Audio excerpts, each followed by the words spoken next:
Hola, muy buenos días. Gracias. Pues sean todas bienvenidas y bienvenidos a la audiencia 2018 del Tribunal Latinoamericano del Agua. Se agradece de corazón su presencia. Estamos aquí reunidos, invocados en nombre de uno de los elementos primordiales de la naturaleza y la escultora de la tierra, el agua, así como los derechos de toda mujer y todo hombre a su acceso y cuidado. Inherente a la vida, el agua o la agua tiene dimensiones sociales, económicas y ambientales, interdependientes y complementarias con el digno desarrollo y florecimiento humano. Por ello, es imprescindible y urgente que reconstruyamos nuestra percepción hacia ella, reconociéndola como un elemento viviente íntimamente vinculado a la vida humana y a la salud de la biosfera. Bueno, antes de seguir, voy a nada más decir que en caso de alguna emergencia, como ya sea terremoto, podemos salir por las salidas de emergencia que están aquí y aquí atrás. Por favor, salimos en calma, sin empujarnos y todos tranquilos. Bueno, en este tribunal revisaremos 8 casos en que la salud y la dignidad de las aguas y las comunidades vitalmente entrelazadas a ellas han sido abusadas, violadas y vulneradas por poderes públicos y o privados. Siguiendo las voces de ella, procedo a presentar al presidente del jurado, Félix Teixeira, al licenciado Javier Alberto Bogantes Díaz y al rector Luis Arriaga, quien dará lugar a la inauguración de este tribunal. Muchísimas gracias.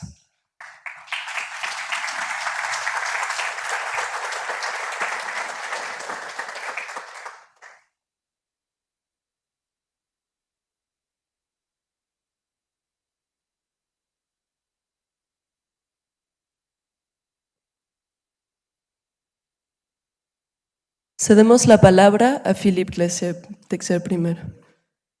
¿No? A Javier, perdón.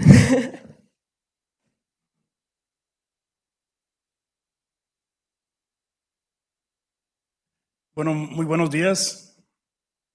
En principio, un agradecimiento a todas las instituciones, especialmente al ITESO, por el apoyo y todo el trabajo realizado para poder realizar esta audiencia aquí en Guadalajara. Quiero también dar un agradecimiento muy especial al maestro Mario López. Su trabajo ha sido en realidad por lo cual se ha logrado esta audiencia aquí en Guadalajara. Así es que quiero en realidad un aplauso a Mario, porque ha sido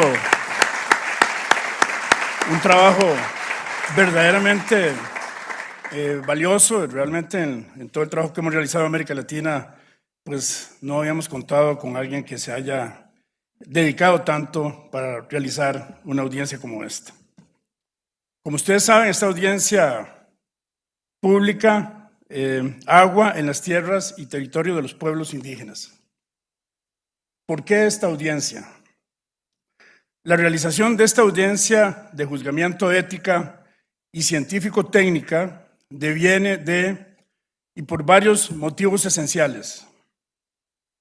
El primero es la convicción de que el pensamiento y la filosofía de los pueblos indígenas de América Latina debe retomarse como una fuente de inspiración y de sabiduría para enmendar este erróneo camino civilizatorio que nos está llevando a una crisis socioambiental sin precedentes en la historia de la humanidad. El segundo, que a través de los 18 años de trabajo de este tribunal, hemos percibido cómo estas tierras y territorios están siendo asediadas por diversos proyectos empresariales, nacionales y transnacionales, que en contubernio con los gobiernos de turno pretenden explotar o explotan la biodiversidad de estas regiones, aunque se incumplan los tratados y convenios internacionales.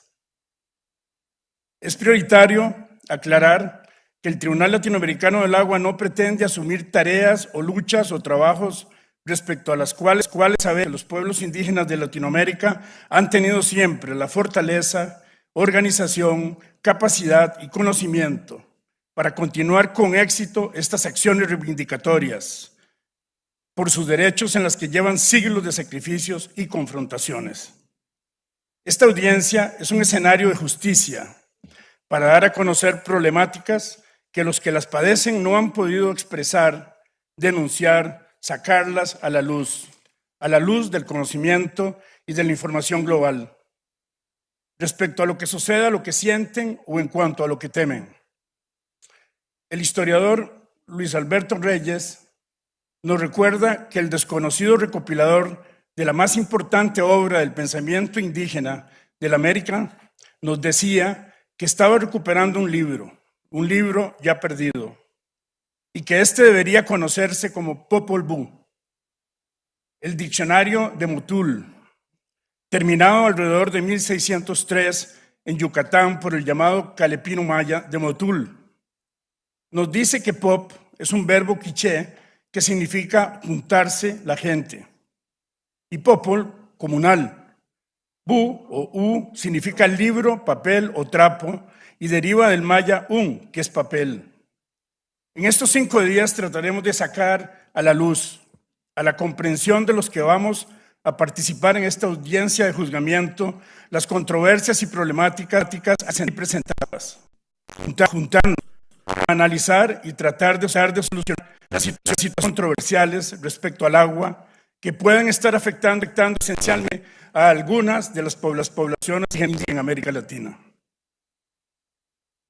No debemos olvidar que el proceso colonial cercenó mucho de la expresión de la filosofía de los pueblos indígenas en América Latina. Por eso es posible hablar de un verdadero epistemicidio. Realmente ha sido casi imposible conocer el conjunto de los mitos, símbolos, relatos, pinturas, esculturas y códices a través de los cuales se expresó este pensamiento. Pero lo que ha llegado a nosotros, a través de la tradición oral, los libros, las pinturas, la arquitectura y las diversas manifestaciones, expresan las esencias de este pensamiento. Nos enseñan que la comprensión de la naturaleza, la noción del devenir cósmico y la interacción con lo que acontece en el tiempo del mundo eran la fuente para la comprensión de la existencia.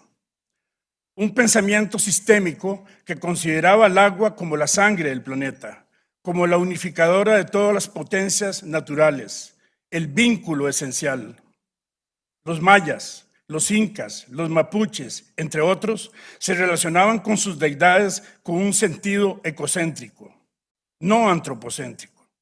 Los dioses eran el devenir de la naturaleza. Todo fluye, todo se mueve, todo interactúa y va hacia el futuro y vuelve al pasado como en un círculo, sin principio ni fin. Las lagunas y cavernas de aguas subterráneas eran umbrales para acceder a lo sagrado en el universo náhuatl. Y para los mayas era el símbolo principal del mundo femenino. El agua, como esencia de purificación, se simbolizaba en las expresiones artísticas y el pensamiento de los mayas y en las tradiciones andinas. En el Popol Vuh, las aguas inundaron el mundo y pusieron fin a los hombres de madera. El diluvio transformó la naturaleza y la preparó para otra era según las culturas incaicas y náhuatl. A través de los rituales e invocaciones, estos pueblos pedían a los dioses para que el agua no faltara, conjuraban la sequía y bendecían los manantiales y a las corrientes que se unían como venas de la tierra para que vivieran los hombres de maíz. Para el Popol Vuh, en el agua nace el maíz. De Paxil y de Cayalá vinieron las mazorcas amarillas y las mazorcas blancas, es decir, de la abundancia, de la expansión de las aguas, de la inundación surgía el milagro de la semilla, el alimento, la vida. La tierra sin agua sería infértil, muerta, árida. La gota, la semilla, la planta, la unión del cielo y tierra a través de la lluvia conformaba la relación primigenia. El sol podía ser el destructor o el dios de la vida y de la fertilidad, o el ser de la guerra y la conflagración. Todo esto dependía del agua, así como dependían los cambios y mutaciones de estas divinidades. Por ello, las ofrendas, las danzas, las invocaciones, la prudencia profunda y sabia que protegía y cuidaba las fuentes. La comprensión por parte de las culturas indígenas de que la naturaleza estaba unida por un sutil tejido cósmico que, si se rompía, podría crear desastres o hambrunas, la sequía o la inundación, constituyó una seguridad hídrica que prevaleció por siglos. Los símbolos que sintéticamente expresan los complejos mitos sirvieron para transmitir los mensajes vitales que cuidaban la tierra, el agua, los bosques y a los animales. En la tradición maya quiché, los soberbios y ambiciosos hombres de madera eran destruidos por el agua y el viento. Estos mitos y símbolos expresaban valores que profundizaban en las esencias de la naturaleza y se convertían en mandamientos de los cuales dependía el equilibrio natural y social. Los procesos civilizatorios han creado otra historia, una civilización fundada en valores a partir de los cuales se han causado diversas concatenaciones que causan y están causando desastres ambientales y sociales, que muestran efectos en diversas regiones de América Latina. Daños irreversibles se produjeron durante la colonia y posteriormente continuaron en los procesos de producción de la extracción de minerales, las enormes plantaciones que esclavizaron a millones de indígenas y la deforestación causada en los bosques y selvas. El predominio de los valores como expansión, explotación y competencia causó y sigue causando una presión desenfrenada sobre los ecosistemas de extensas regiones. Compañías transnacionales que se enriquecen explotando vastos territorios, dejando aguas contaminadas, destrucción y frustración en los pueblos indígenas y las poblaciones más vulnerables de América Latina. Actualmente, tales acontecimientos continúan. Se siguen vulnerando derechos y millones de personas viven situaciones de precariedad y angustia ante megaproyectos ante los cuales no pueden defenderse o decidir sobre la conveniencia o no de tales empresas en sus territorios. La crisis de legalidad se evidencia en la multiplicidad de casos que nos llegan al Tribunal Latinoamericano del Agua. Y a veces nos percatamos de que estamos en los linderos de la indefensión y el desequilibrio causado por la desemejanza de las fuerzas y los poderes en juego. Se han trastocado las fuerzas y la tenebrosa balanza se inclina hacia los intereses del poder y los fluidos perversos. Pero nos queda el entusiasmo y la capacidad para unir los principios y los símbolos, las filosofías y los mitos, las plegarias y los sueños. Podemos todavía crear y luchar y comprender para reconstituir las fuerzas, lo existencial, lo cósmico, lo mágico, la ciencia. Revertir el desorden y el caos y aprender a crear otras posibilidades de justicia y de juego. Sí, es cierto que no se trata de la historia de un gran tiempo, sino de muchos y diversos tiempos. Salirnos del egoísmo, la petulancia, de las ansias de poder y crear un rumbo en la naturaleza. Nada es, todo fluye, decía Heráclito. Los mayas nos decían, fueron dotados de inteligencia, vieron y al punto alcanzaron a ver, alcanzaron a conocer todo lo que hay en el mundo. Cuando miraban, al instante veían a su alrededor y contemplaban en torno de ellos la bóveda del cielo y la faz redonda de la tierra. Las cosas ocultas las veían todas, sin tener que moverse. Enseguida veían el mundo. Muchas gracias.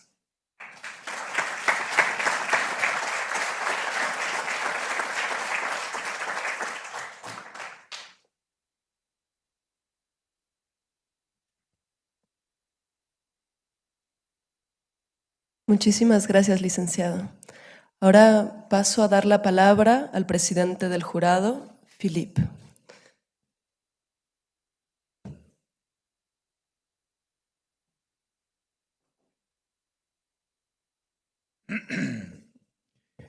Buenos días a todos y todas. Primero quiero desear la bienvenida a ustedes que vienen a asistir a esta 12ª sesión del Tribunal Latinoamericano del Agua. Yo no voy a hacer un discurso, sino notar que el tema del agua, el problema del agua, que vamos a examinar de un punto de vista de América Latina, es un tema mundial. El agua es un problema en todas las partes del mundo por el fenómeno del cambio climático. Hay sequías, hay inundaciones, hay una cantidad de fenómenos que afectan todas las poblaciones. Pero aquí vamos a tratar de unos casos, 8 casos, de 4 países de América Latina.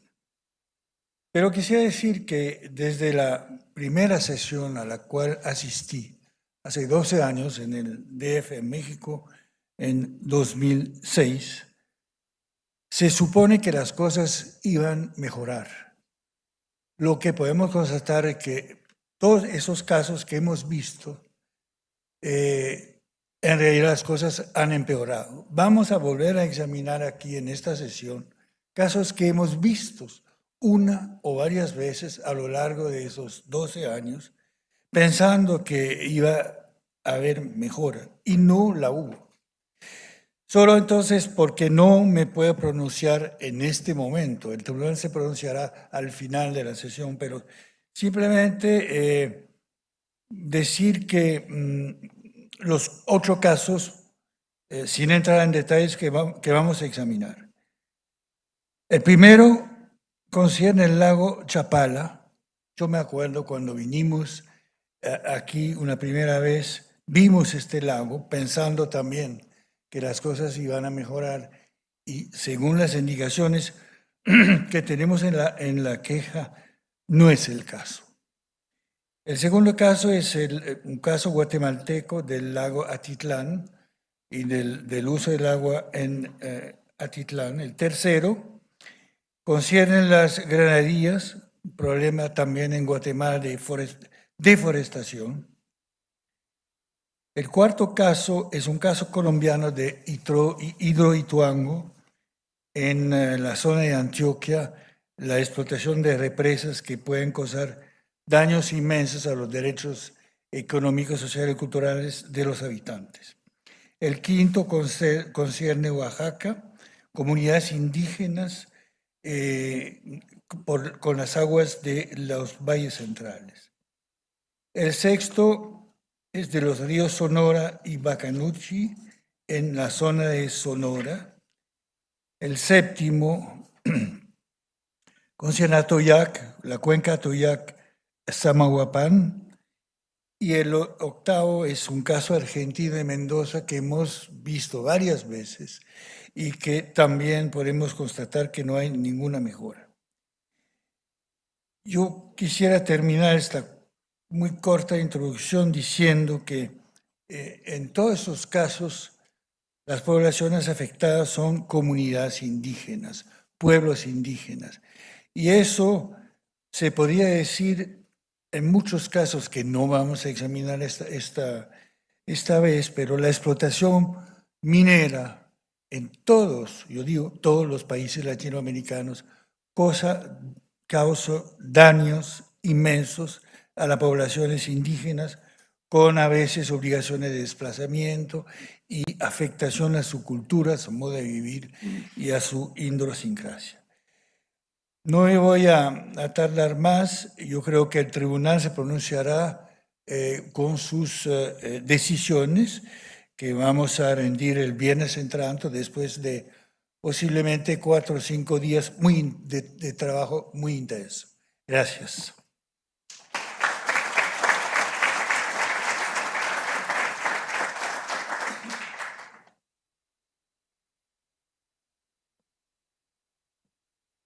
Muchísimas gracias, doctor Philippe Texier. Y ahora, sin más preámbulos, quiero presentar al doctor Luis Arreola, de la Compañía de Jesús. Arriaga, perdón. Arriaga, de la Compañía de Jesús, rector del ITESO. Por favor, se inaugura.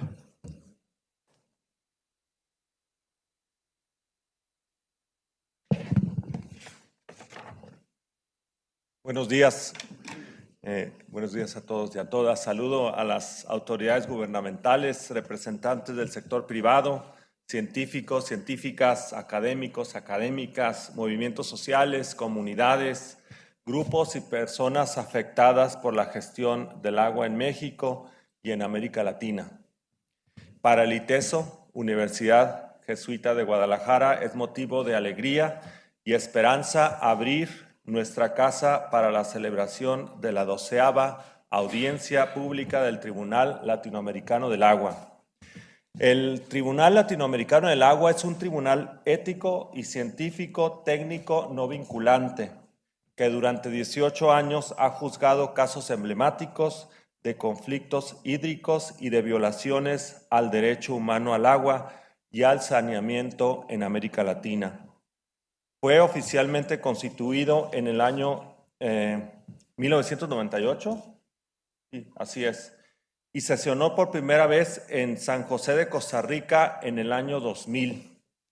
El Tribunal Latinoamericano del Agua ha tenido 11 audiencias públicas internacionales, ha desarrollado 75 talleres y foros sobre el tema de las afectaciones de los sistemas hídricos y poblaciones a lo largo del subcontinente, además de generar diversas publicaciones especializadas en este tema del agua.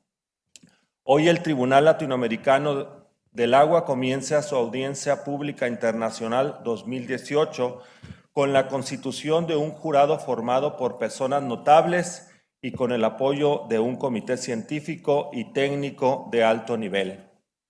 En esta ocasión, la audiencia pública analizará casos de conflictos hídricos en diversos territorios y pueblos indígenas de países como México, Guatemala, Colombia y Argentina. Ya Javier nos rememoraba la importancia que tienen el derecho humano al agua para estas comunidades. Nos recordaba el Ichim Winik, que habla el libro del Popol Vuh, lo importante que es para el hombre del maíz este derecho.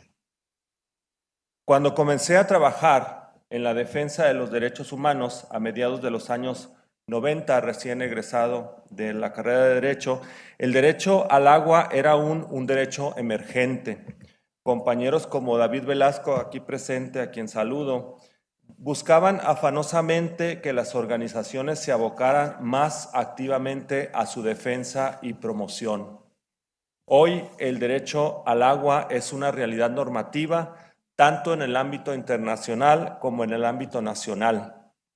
En el marco de la ONU, desde el 2002, con la Observación General 15 del Comité de Derechos Económicos, Sociales y Culturales, definió su contenido. 10 años más tarde, la Constitución fue modificada para señalar en el artículo 4 que toda persona tiene derecho al acceso, disposición, saneamiento de agua para el consumo personal y doméstico en forma suficiente, salubre, aceptable y asequible. Sin embargo, este reconocimiento legal aún se encuentra separado por una enorme brecha respecto de lo que en la realidad ocurre. Como se ventilará en esta audiencia del tribunal, no son pocos los casos mexicanos que así lo reflejan.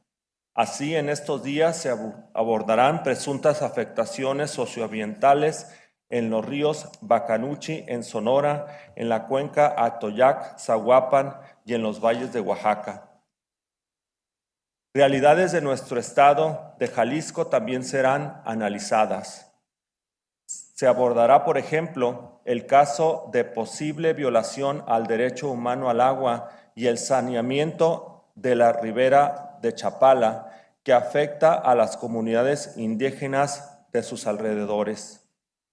La contaminación del río Santiago y del río Chapala sintetizan y describen la degradación que se extiende a prácticamente todos los cuerpos de agua y regiones de nuestro estado, con las posibles afectaciones a la salud pública de miles y quizá millones de personas que esto representa.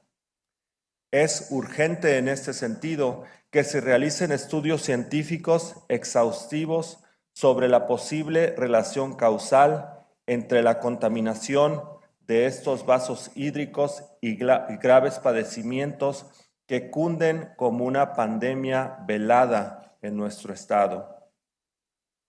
La voz de los afectados, muchos de ellos y ellas aquí presentes, debe tener un lugar central en la conducción de dichos estudios y más ampliamente en la nueva gestión democrática del agua en nuestro estado. También es clave hacer referencia a la situación que guarda la construcción de la presa y del acueducto El Zapotillo, que ya mencionaba Philip. Es necesario auditar estas dos obras. Como se ha demostrado a nivel internacional, los trasvases afectan profundamente a los ecosistemas y han estado dirigidos hacia la privatización del agua más que a su tutela como bien público y social. Todo el documento en torno a todo lo que se ha documentado en torno al Zapotillo confirma que la construcción de presas en Jalisco debe dejar de ser el centro de la política pública en la materia, dando paso a políticas inteligentes y con base científica para el manejo del ciclo hidrológico. Más ampliamente, en los territorios indígenas en Jalisco y México, el uso y aprovechamiento del agua no puede prescindir del consentimiento de las propias comunidades. Esto, bueno, se ha mencionado muchas veces en los estándares más altos de protección a los derechos humanos, el convenio 169 de la OIT, varias resoluciones de la ONU, etc. La normatividad estatal no puede avasallar la vida de los pueblos indígenas que más cuidan el agua y los ecosistemas en México y en América Latina. Cada pueblo indígena tiene el derecho a hacer efectiva la legislación nacional que les confiere el derecho a la consulta.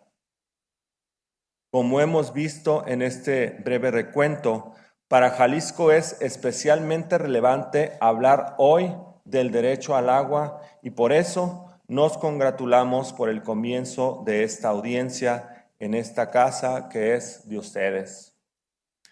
Finalizo con esta reflexión. Como parte del Centro de Derechos Humanos Miguel Agustín Pro Juárez, conocí de cerca el trabajo y la valía del Tribunal Latinoamericano del Agua. En aquel entonces abordó, estamos recordando, el caso de la bahía de Zihuatanejo. En la bahía de Zihuatanejo querían construir un muelle de cruceros y ahí nos tocó participar. Y tengo, por cierto, a partir de esa experiencia, que el propio abordaje que se realice en las audiencias ayudará a visibilizar este tipo de problemáticas que afectan a las diversas comunidades. Al mismo tiempo, a partir de esta vivencia, así como de otras que me tocó conocer, como el propio Tribunal Permanente de los Pueblos, estimo indispensable subrayar que sería un error retomar la experiencia de los tribunales éticos para fortalecer una visión dicotómica, rígida, que entienda que estos procesos se oponen tajantemente a los que puedan generarse respecto de la institucionalidad estatal. ¿Sí me explico, verdad? La lógica que contrapone binariamente los mecanismos formales contra los informales, los estatales contra los no estatales, los de justiciabilidad contra los de exigibilidad, lo organizativo contra lo jurídico. Esto nos ha impedido ver en México ya por mucho tiempo que las experiencias más promisorias de defensa de los derechos colectivos en América Latina son aquellas que combinan todas las tácticas disponibles, legales desde luego, sin dejar de interpelar al Estado en su rol de garante. Eso, aún con la experiencia, pues muchas luchas como la de El Zapotillo muestran que la suma de organización colectiva y el uso creativo del derecho, y lo digo como abogado también, pueden parar la construcción de una presa, el uso alternativo del derecho o el uso creativo de estos mecanismos de defensa y promoción de derechos humanos. En ese sentido, les animo a que en los trabajos que vienen tengamos siempre presente preguntarnos cómo estos procesos de carácter ético y simbólico pueden detonar cambios que nuestro país demanda en las estructuras que mantienen un estado de cosas injusto. Agradezco, ya para terminar, el apoyo para la realización de esta audiencia al Consejo Estatal de Ciencia y Tecnología de Jalisco, a la Comisión de los Derechos Humanos de Jalisco, al Sindicato de Trabajadores Académicos de la Universidad de Guadalajara, al Instituto Electoral y de Participación Ciudadana de Jalisco, al Centro Regional de Investigaciones Multidisciplinarias de la UNAM, Campus Morelos, a la gestora cultural Solivagus y desde luego pues al equipo organizador del ITESO. Muchas gracias por colaborar aquí y a diversas organizaciones e instancias que han contribuido para que esta audiencia pública y su programa sea posible. Declaro pues inaugurado este periodo de sesiones. Bienvenidos, bienvenidas de nuevo a esta casa de estudios en la que asumimos que los problemas del mundo y de la región occidente de México son los problemas que desea atender esta universidad. Muchas gracias.